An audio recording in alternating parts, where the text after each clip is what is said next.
Hello students, आप सभी लोगों का बतौर क्लासेस में बहुत बहुत स्वागत है। आज मैं आप लोगों के लिए नेक्स्ट क्वेश्चंस लेके आया हूँ। उस दिन मैं आप लोगों को मैंने 10 क्वेश्चंस करवाए थे। आज मैं अपने 11वें क्वेश्चन से स्टार्ट करूँगा। मैं आप लोगों को एजुगार्ड का सैम्पल पेपर सॉल्व करा रहा हूँ, जो कि MCQ बेस्ड है। जो नए पैटर्न पे क्वेश्चन पेपर आ रहा है उसके बेस्ड है। इसमें बहुत सारे अच्छे अच्छे क्वेश्चन दिए हैं और जो केस स्टडीज़ हैं और असर्शन रीजन टाइप के क्वेश्चन भी हैं जो पेपर में आएंगे। तो प्लीज़ मेरे वीडियो को एंड तक देखें, लाइक करें, सब्सक्राइब करें और शेयर करें। तो हम चलते हैं क्वेश्चन पे। क्वेश्चन दे रखा है, क्वेश्चन नंबर यहाँ पे 11 है। 11 बोल रहा है an optical device has been given to student and he determine the focal length by focusing the image of sun on the screen place 24 centimetre from the device on the same side of the as the sun the select the correct statement about the device. ये बोल रहा है कि एक optical device दे रखा है। Optical device का मतलब यहाँ पे होता है लेंस, मिरर। तो दो तरह के तो लेंस, कॉनकेव कॉन्वेक्स, और यहाँ पे बात करेंगे प्लेन भी हो जाता है, और कॉनकेव और कॉन्वेक्स लेंस। तो बोल रहा है इनमें से कोई एक ऑप्टिकल डिवाइस दे रखा है, जो डिवाइस में जो उसकी हमें फोकल लेंथ मेजर करनी है। इमेज ऑफ सन मतलब कि इन्फिनिटी से रेज आ रही हैं, और place 24 centimetre from the device. जो स्क्रीन रखी गई है उस स्क्रीन पे इमेज बन रही है। इमेज स्क्रीन पे बन रही है, इसका मतलब रियल इमेज बन रही है। रियल इमेज बन रही है, कहाँ पे बन रही है? 24 centimetre from the device on the same side of as the sun. तो कहने का मतलब ये है। तो देखते हैं इस प्रॉब्लम को कि ये कहना चाह रहा है कि कोई ये सन है, मान लो यहाँ कोई डिवाइस रखा है, पता नहीं क्या डिवाइस। तो यहाँ पे ऐसी खींच दी लाइन, मान लो ये डिवाइस, ये रही प्रिंसिपल एक्सिस, ये रही प्रिंसिपल एक्सिस। यहाँ पे एक डिवाइस दे रखा है, ये डिवाइस है, मान के चलो पता नहीं है कुछ, तो ये प्रिंसिपल एक्सिस है। रेज पैरेलल आ रही हैं, रेज पैरेलल आ रही हैं, डिवाइस पे टकराएंगी। वो बोल रहा है कि स्क्रीन को सन इधर है तो सन की तरफ ही स्क्रीन रखी गई है, और स्क्रीन रखी गई है इस मिरर से, जो डिवाइस है, डिवाइस से 24 सेंटीमीटर। तो आपको ये पता होना चाहिए कि डिवाइस के इधर ही इस तरफ इमेज बन रही है। इसका मतलब क्या है कि ये लेंस होता तो एक कॉन्वेक्स लेंस होता तो इधर इमेज बनाता, और कॉन्वेक्स लेंस होता, और कॉनकेव लेंस होता तो इधर इमेज बनाएगा। दो चीज़ होती हैं, देखो, एक कॉनकेव, एक होता है कॉन्वेक्स लेंस। कॉन्वेक्स लेंस होता है ये, कॉन्वेक्स लेंस होता तो सामने इमेज बनाता, ठीक है। कॉन्वेक्स लेंस होता तो सामने की तरफ इमेज बनाता। और यहाँ पे बात करूँगा कॉन्वेक्स मिरर होता, कॉन्वेक्स मिरर लेते तो भी इमेज किधर बनाता? इधर की तरफ बनाता, सामने की तरफ। तो दो चीज़ें तो हट गई, कॉन्वेक्स मिरर, कॉन्वेक्स लेंस और कॉनकेव मिरर। तो कॉन्वेक्स मिरर तो हमने एलिमिनेट कर दिया। अब आता है बात कॉनकेव कॉनकेव की। तो कॉनकेव की बात करूँगा तो कॉनकेव में इमेज कैसी बनती है? हमेशा वर्चुअल इमेज बनाएगा, तो वर्चुअल से होने से रहा। तो अब आता है कि यहाँ पे कि कॉनकेव मिरर होगा, कॉनकेव मिरर, क्योंकि ये रियल इमेज बना रहा है। तो रियल इमेज दो ही बनाते हैं, कॉन्वेक्स, या तो कॉन्वेक्स लेंस बनाता है या कॉनकेव मिरर बनाता है। अब कॉन्वेक्स लेंस होता है तो क्या बनाता है? इमेज सामने की तरफ बनाता है, इधर की तरफ। वो बोल रहा है ऑब्जेक्ट इधर रखा है, इधर इमेज बन रही है। ऑब्जेक्ट जिधर रखा है उधर इमेज बनती है। तो कब बनती है? जब कॉनकेव लेंस होता है, कॉनकेव मिरर होता है। कॉनकेव मिरर क्या करता है? पहला रे आती है, यहाँ पे मीट करती हैं, उसको फोकस बोलते हैं। अब क्वेश्चन को पढ़ो। वो बोल रहा है कि जब ऑप्टिकल डिवाइस को दिया गया है एक स्टूडेंट को, he determine its focal length by focusing the image of the sun on the screen place 24 centimetre from the device. इस डिवाइस से 24 सेंटीमीटर पे एक स्क्रीन रखी है, उस पर इमेज बन रही है। तो ऑब्जेक्ट जब इन्फिनिटी पे होता है तो इमेज का बनती है फोकस पे। तो इसकी फोकल लेंथ कितनी हो गई? 24 सेंटीमीटर। और लेंस कौन सा? डिवाइस क्या है? Concave lens, concave mirror. तो कॉनकेव मिरर और focal length 24 centimetre. Option number C सही हो जाएगा, क्योंकि यहाँ पे दो ही केस बनते हैं, या तो कॉनकेव लेंस होगा या कॉनकेव मिरर होगा या कॉन्वेक्स लेंस। और कॉन्वेक्स लेंस होता, अगर कॉन्वेक्स लेंस होता तो इमेज दूसरी तरफ बनाता है। ऑब्जेक्ट इधर होगा तो इमेज इधर बनती है, लेकिन वो बोल रहा है इमेज इधर ही बन रही है जिधर ऑब्जेक्ट है। तो एक ही केस हो सकता है कि कॉनकेव मिरर। ऑप्शन नंबर सही हो जाएगा। आप चलते हैं अगले क्वेश्चन पे। A student is performing experiment of determining the focal length of a given concave mirror by focusing a distant tree, distant मतलब ऑब्जेक्ट बहुत दूर, मतलब इन्फिनिटी पे मान लेते हैं, ऑन ए स्क्रीन पे इमेज बन रही है, बहुत दूर ऑब्जेक्ट रखा है, हमें फोकल लेंथ पता करनी है। Which of the following kind of image we likely obtain on the screen. वो बोल रहा है जब ऑब्जेक्ट कॉनकेव लेंस होता है, यहाँ पे देखो बहुत सी चीज़ें दी गई हैं। वो बोल रहा है कॉनकेव लेंस है, लेंस कौन, मिरर कौन सा है? मिरर है कॉनकेव मिरर है। अब जब कॉनकेव मिरर में, और बोला डिस्टेंट, डिस्टेंट, जब कभी वो डिस्टेंट वर्ड बोलेगा तो हम ऑब्जेक्ट को लेंगे इन्फिनिटी पे, और जब ऑब्जेक्ट इन्फिनिटी पे होता है इमेज का बनती है, इमेज बनती है फोकस पे, और फोकस पे इमेज बनती है। और इमेज का नेचर कैसा होता है, रियल एंड इन्वर्टेड। मैं बता चुका हूँ रियल इमेज हमेशा इन्वर्टेड बनती है। तो ऑब्जेक्ट अगर परेड ऐसा खड़ा होगा तो उसकी इमेज ऐसी बनेगी। तो देख लो उसमें कहाँ इमेज बननी है, देखो ऑप्शन नंबर जे, सीधा इमेज तो ऐसा तो बनेगा नहीं, इन्वर्टेड बनेगी, इन्वर्टेड बनेगी तो ऑप्शन नंबर बी सही हो जाएगा। अब चलते हैं अगले क्वेश्चन पे। Question number 13, A student has focus on A screen the distant building using convex lens. बोल रखा है यहाँ पे कॉन्वेक्स लेंस, जो दे रखा होता है उसको अंडरलाइन कर लो। कॉन्वेक्स लेंस और एक यहाँ पे डिस्टेंट मतलब कि ऑब्जेक्ट कहाँ पे, इन्फिनिटी पे है। इट और उसको फोकल लेंथ पता करनी, तो इन्फिनिटी पे ऑब्जेक्ट होगा तो जहाँ पे प्रिंसिपल एक्सेस पे इमेज बन रही होगी स्क्रीन पे वही फोकस होगा। If he has selected a blue colour building as a object, उसने एक सिलेक्ट करी ब्लू कलर की बिल्डिंग ऑब्जेक्ट के रूप में। The following options of the following correct characteristic of the image formed on the screen. तो मैं पहले बता देता हूँ, और जब कॉन्वेक्स लेंस होता है, जब कॉन्वेक्स लेंस होगा, कॉन्वेक्स लेंस के लिए जो ऑब्जेक्ट इन्फिनिटी पे होता है, ऑब्जेक्ट यू इन्फिनिटी पे होगा, यू इन्फिनिटी पे होगा तो अगर ऑब्जेक्ट इन्फिनिटी पे होगा इमेज कहाँ बनेगी, इमेज फोकस पे बनती है, और वही हमारी फोकस लेंथ फोकल लेंथ हो जाएगी ऑब्जेक्ट से लेके इमेज तक की डिस्टेंस। तो बोल रहा है कि अब इमेज कैसी बनेगी, वर्चुअल बनेगी, तो वर्चुअल तो नहीं बनती, और यहाँ भी बोल रहा है वर्चुअल, तो ये तो एलिमिनेट हो गए। अब दो ऑप्शन रह गए, real, inverted, diminished and violet shade. तो मैंने ऐसा कभी नहीं बोला कि कलर चेंज होता है, तो कलर कभी भी चेंज नहीं होता है। जब इमेज बनती है तो जैसी इमेज होगी वैसी दिखती है हमें, तो कलर चेंज नहीं होता, ये भी लाइन में एलिमिनेट होगा। रियल, इन्वर्टेड, डिमिनिश्ड, हाँ रियल बनती है तो फोकस पे बनेगी, रियल बनेगी, इन्वर्टेड बनेगी, और डिमिनिश्ड छोटी बनती है। और ब्लू शेड जैसी शेप है, जैसी उसकी कलर है वैसी कलर की उसकी इमेज बनेगी, तो ऑप्शन नंबर सी सही हो जाएगा। अब चलते हैं अगले क्वेश्चन पे। यहाँ पे एक्सप्लेनेशन भी दिए गए हैं, हम उनको नहीं देखते। अब चलते हैं study of the following experimental setup by 4 student है ABCD, showing the incident ray to trace द path of a ray of light through a glass prism. which of these will get best result। ये बोल रहा है इनमें से कौन, ये चार बनाए गए हैं, 4 इंसिडेंट रे डाली गई हैं, इनमें से कौन सा ज़्यादा बेस्ट रिजल्ट देगा। तो आपको पता होना चाहिए कौन सा ज़्यादा बेस्ट रिजल्ट देगा, तो जो पूरा सही तरीके से एक्सपेरिमेंट परफॉर्म हो पाएगा इसमें वही अच्छे से रिजल्ट देगा। तो देखते हैं यहाँ पे 4 ऑप्शन देखो कैसे डाले हैं। इसने एक डाला है ग्लास स्लैब को ऐसे डाल दिया है, ग्लास स्लैब पे तो ऐसे डालेंगे तो इंसिडेंट रे जब 90 देखो यहाँ पे नॉर्मल ड्रॉ करेंगे, यही नॉर्मल होगा तो आई कितना हो जाएगा 0, आई 0 होगा तो आर भी 0, तो सीधी चली जाएगी। ऐसे यहाँ भी आई 0 आर 0 सीधी, तो ये जैसे डालेंगे वैसी निकल जाएगी। लेकिन यहाँ पे बोल रहा है कि ऐसे डाली गई है, जब ऐसे डालोगे इंसिडेंट रे सेकंड वाले में ऐसे डाली गई है, देखना ध्यान से ऐसे करके।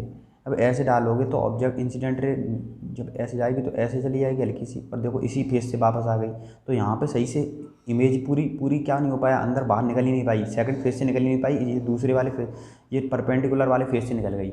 यहाँ पे क्या हुआ, यहाँ से डाली तो परपेंडिकुलर वाले फेस से निकल जाएगी, यहाँ से निकलेगी नहीं, और निकलेगी नहीं सही से एक्सपेरिमेंट नहीं हो पाएगा। तो इन दो वाले जो 2 डायग्राम बन रखे हैं इनमें से क्या होगी, रे ऐसे निकल जाएगी इधर से।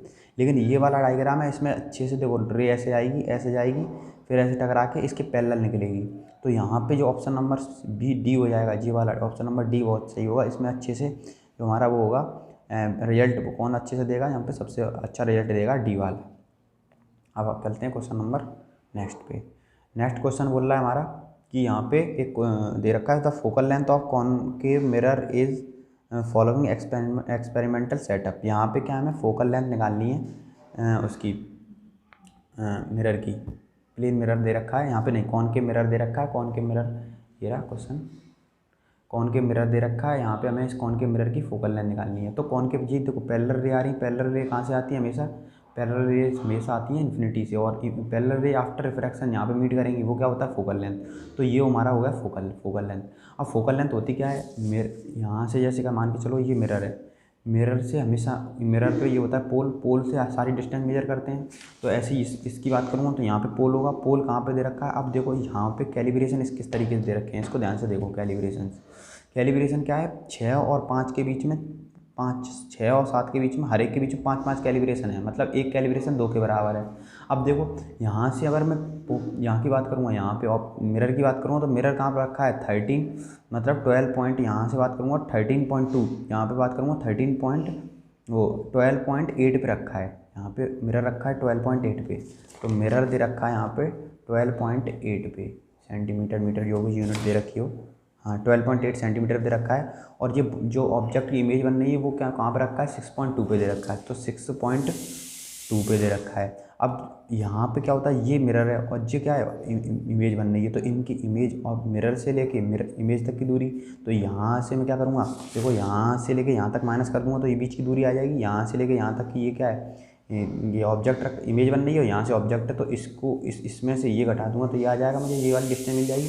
तो मैं क्या करूँगा 12.8 में से 6.2 घटा दूँगा, तो यहाँ बचेगा 4 और 6 और यहाँ बचेगा 6.6 सेंटीमीटर पे बनेगी बीच की दूरी होगी, तो 6.6 centimetre. Option number D answer आ जाएगा मेरा, क्योंकि कैलिब्रेशन हर एक कैलिब्रेशन 2 के बीच में 0.2 का डिफरेंस है, 0.2 का डिफरेंस है, तो 0.2 मिल गई तो एक आया होगा, तो 0.2 का डिफरेंस है, तो यहाँ पे क्या होगा, ये वाला हो जाएगा। यहाँ से ऑब्जेक्ट रखा है यहाँ पे 12.8 पे रखा है ये वाला, और इमेज बन रही है 6.2 पे, तो इनके बीच का डिफरेंस निकाल देंगे तो हमारी जो आंसर आएगा वो एकदम सही हो जाएगा।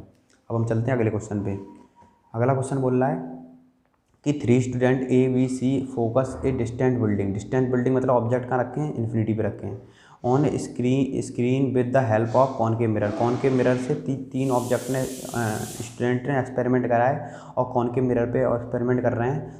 To determine the focal length of concave mirror they measure the distance as below, तो इनको फोकल लेंथ मेजर करनी है, तो अलग अलग स्टूडेंट है, अलग अलग डिस्टेंस लिए हैं। फोकल लेंथ होती क्या है, हमेशा याद रखो, कॉनकेव मिरर होगा और फोकल लेंथ होती क्या है, पोल से लेके जब पहले इंसिडेंट रे डालेंगे और जहाँ पे कट करेंगे पोल से लेके फोकस तक की दूरी को बोलते हैं फोकल लेंथ। अब ऑब्जेक्ट इनने क्या करा है कि ऑब्जेक्ट एक कॉनकेव मिरर पे क्या हुआ, इनने करा है एक इस बिल्डिंग की, इसकी बिल्डिंग 3 स्टूडेंट है ए बी सी फोकस से डिस्टेंट बिल्डिंग, बहुत दूर बिल्डिंग रखी है, उसकी इमेज बना रहे हैं कॉनकेव मिरर के द्वारा। Determine the focal length of concave mirror, focal length concave mirror की मेजर करनी है by they measure the distances as given below. अब ए मेजर कर रहा है from mirror to screen, mirror से लेके, ये मिरर है, मिरर से स्क्रीन तक की दूरी बात कर रहा है, स्क्रीन रखेंगे वहीं तो इमेज बनेगी, वहीं फोकस होगा, तो ये तो ए मेजर कर रहा है। बी मेजर कर रहा है बिल्डिंग से लेके स्क्रीन तक की, ये बिल्डिंग रखी है, बिल्डिंग बहुत दूर होगी, यहाँ से रे जा रही होंगी, तो बिल्डिंग से स्क्रीन तक की ये फोकल लेंथ होती है क्या। और तीसरा कह रहा है, तीसरा मेजर कर रहा है बिल्डिंग से मिरर तक की, बिल्डिंग से लेके मिरर तक की दूरी यूज कर रहा है, तो ऐसा कुछ नहीं, ये भी गलत होगा और ये वाला अगर सही होगा पहला वाला। तो ऑब्जेक्ट जो ए है वो सही मेजर कर रहा है फोकल लेंथ को, ओनली ए ऑब्जेक्ट ऐसा होगा, वो स्टूडेंट ऐसा होगा जो क्या कर रहा होगा, सही से फोकल लेंथ को मेजर कर पाएगा, ये दोनों मेजर नहीं कर पाएंगे, बी और सी, ये गलत रीडिंग ले रहे हैं। अगला चलते हैं। अगला बोल रहा है कि ए student has trace the path of ए रे of light through a glass slab. ये बोल रहा है कि एक स्टूडेंट है जो ट्रेस कर रहा है, ट्रेस मतलब बना रहा है path of ray of light through glass slab of following. ये ग्लास स्लैब से रे डाल रहा है और इस ऐसा डायग्राम बनता है। ग्लास स्लैब करता क्या है, अब रे ऑफ लाइट को जैसे इंसिडेंट रे डाली तो ऐसी जानी चाहिए थी, ग्लास स्लैब नहीं होता, तो इसने क्या करा, इसको अब थोड़ा सा डिस्प्लेस कर दिया, लेटरली डिस्प्लेस अपनी जगह से। जो इंसिडेंट रे होती है और इमरजेंट रे होती है पैरेलल होती है एक दूसरे के लिए, बस थोड़ा सा लेटरली शिफ्ट हो जाती है। एंगल ऑफ इंसिडेंट और एंगल ऑफ इमरजेंट भी बराबर होता है, 1 होता है, ये होता है एंगल ऑफ इंसिडेंट, इसे बोलेंगे एंगल ऑफ इंसिडेंट, इसे बोलेंगे एंगल ऑफ इमरजेंट, इसे बोलेंगे एंगल ऑफ रिफ्रैक्शन और इसे बोलेंगे लेटरल शिफ्ट। तो लेटरल शिफ्ट इसे बोलेंगे लेटरल शिफ्ट, ठीक है, लेटरल डिस्प्लेसमेंट भी बोलते हैं। तो यहाँ पे बोल रहा है a student has trace the path of ray of light through a glass slab of following if you are asked to level 1 2 3 and 4। अगर आपको यहाँ पे 1 2 3 लेवलिंग की गई है, यहाँ पे the correct sequence of levelling I, पहले हमें इंसिडेंट रे के बारे में बताना है कि आई को कौन रिप्रेजेंट कर रहा है, फिर ई के बारे में बताना है, फिर आर के बारे में, फिर लेटरल डिस्प्लेसमेंट। इस सीक्वेंस में आंसर देने हैं कौन सा सही होगा, पहले आई के बारे में बताना है, फिर ई के बारे में बताना है, फिर आर के बारे में बताना है, फिर लेटरल डिस्प्लेसमेंट। तो हम पहले ही लिख लेते हैं, आई के बारे में कौन बता रहा है, 1 बता रहा है, तो आई के बारे में बता रहा है हमारा 1। फिर ई के बारे में कौन बता रहा है, ई के बारे में बता रहा है हमारा 3, तो ई के बारे तो हमारा नंबर आएगा दूसरा 3। फिर आर के बारे में कौन बता रहा है, मैं 2 बता रहा है आर के बारे में, तो आर के बारे में बता रहा है मैं 2। और लेटरल डिस्प्लेसमेंट 4 बता रहा है। देखो लेटरल डिस्प्लेसमेंट के बारे में 4 बता रहा है। ये वाला कोड वर्ड यूज़ कर चेक कर लो कहाँ पे सही आ रहा है सीक्वेंस, वही हमारा आंसर हो जाएगा। तो देखते हैं, तो देखो कौन सा हमारा आंसर आया था 1324, 1324 ये वाला आंसर हो जाएगा ऑप्शन नंबर सी। हम चलते हैं अगला वाला। अगला क्वेश्चन बोल रहा है a student determine the focal length of device x. वही वाला क्वेश्चन है, पीछे हमने करा है ये वाला क्वेश्चन, अभी स्टार्ट करा था यहीं से। ये वाला क्वेश्चन है, ये वाला सेम क्वेश्चन आगे दे रखा है। देखो बोल रहा है एक स्टूडेंट है, इसको क्या, a student determine the focal length of a device x by focusing the image of a distant object. वो बोल रहा है एक बड़ दूर इमेज ऑफ डिस्टेंट ऑब्जेक्ट का मतलब डिस्टेंट ऑब्जेक्ट बोल रखा है यहाँ पे। डिस्टेंट ऑब्जेक्ट का मतलब होता है ऑब्जेक्ट कहाँ रखा है इन्फिनिटी पे, ऑन स्क्रीन पे बनना मतलब रियल इमेज बनेगी। देखो फोकस पे बनेगी। प्लेस एंड 20 सेंटीमीटर, 20 सेंटीमीटर दूर मिरर से रखा मतलब फोकल लेंथ होगी 20 सेंटीमीटर। हमेशा याद रखो ऑब्जेक्ट कहीं भी रखा हो दूर और इमेज कहीं भी बन रही हो, इमेज बन रही स्क्रीन पे मतलब रियल बनेगी, और जितनी दूरी पे बन रही होगी ऑब्जेक्ट मिरर से वही मेरी फोकल लेंथ हो जाएगी। तो फोकल लेंथ दे रखी है from the device on the same side. Same side बोल रहा है, अभी ये सेम क्वेश्चन करा था अभी हमने कि देखो रियल इमेज तो बना सकते हैं। रियल इमेज या तो बनाएगा कॉन्वेक्स लेंस बनाएगा या कॉनकेव मिरर बनाएगा। अब देखो कॉन्वेक्स लेंस बनाता तो कॉन्वेक्स लेंस के बारे में पढ़ लेते हैं। कॉन्वेक्स लेंस अगर इमेज बनाएगा तो कॉन्वेक्स लेंस तो अपोजिट साइड में ऑब्जेक्ट अगर इधर रखोगे तो इमेज इधर बनती है। लेकिन कॉनकेव मिरर जो बनाता है इमेज, कॉनकेव मिरर क्या करता है, जिधर साइड ऑब्जेक्ट रखा होता है उधर ही इमेज बनाता है रियल इमेज। तो ये बोल क्या रहा है, देखो एक्स क्या कर रहा है, स्क्रीन पे इमेज बन रही, तो स्क्रीन पे इमेज जब बनती है जब क्या करते हैं ऑब्जेक्ट रियल इमेज बनेगी, रियल इमेज बन रही है तो स्क्रीन पे बन रही है, और फोकल लेंथ दे रखी 20 सेंटीमीटर। अब वो बोल रहा है क्या है कि सेम साइड बन रही है। सेम साइड मतलब कि कॉन्वेक्स की कॉनकेव लेंस, कॉनकेव मिरर होगा, कॉन्वेक्स लेंस तो होने से रहा। अब रीड तो यहाँ पे पढ़ते हैं ऑप्शन। तो concave lens of focal length 20 centimetre, concave lens की बात ही नहीं हो रही। Convex lens of focal length 20 centimetre, ये भी नहीं सही होगा क्योंकि ये इमेज दूसरी तरफ बनाता है। Concave mirror of focal length 10 centimetre, ऐसे ये भी सही नहीं है। 10 सेंटीमीटर फोकल लेंथ नहीं होगी, 20 होगी, 20 पे बनती है, ऑब्जेक्ट इन्फिनिटी पे है तो इमेज जहाँ बनेगी वही मेरा फोकल लेंथ होगी। और concave mirror of focal length 20 centimetre, तो मेरा ऑप्शन नंबर डी सही हो जाएगा। तो आई होप आपको ये क्वेश्चन समझ में आए होंगे। ऐसे क्वेश्चन होते रहेंगे तो प्लीज़ मेरे चैनल को लाइक करें, सब्सक्राइब करें और शेयर करें। Thank you.